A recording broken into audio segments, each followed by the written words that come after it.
Cavanlıq ölünce qalaydı məndə. Hey, nə dövlətim, nə də varım olaydı.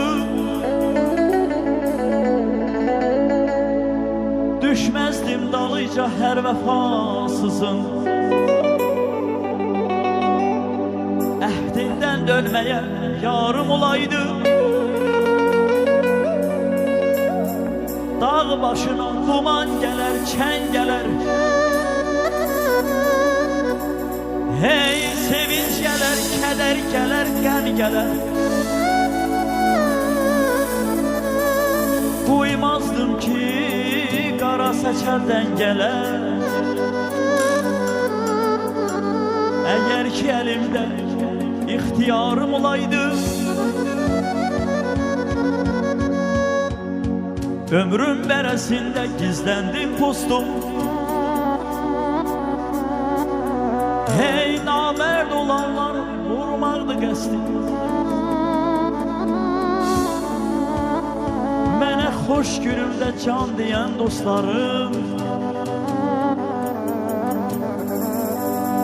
çətin gündə havadarım olaydı. Vətənə bağlıdır arzum, diləyim.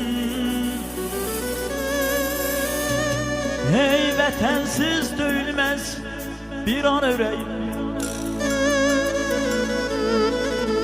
Dağlarda solmayan gülüm, çiçeğim. Bağlarda tükənməz barım olaydı.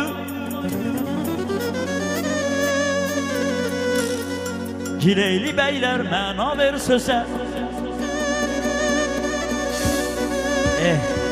Gülə gülə böhtan deyirlər üzə.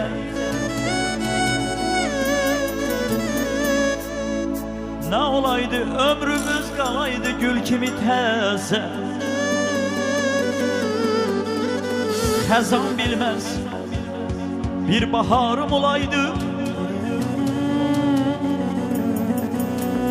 Əziziyəm bir də mən,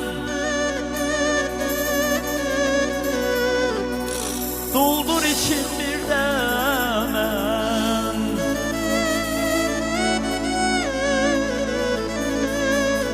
Ömür keçdi, gün keçdi.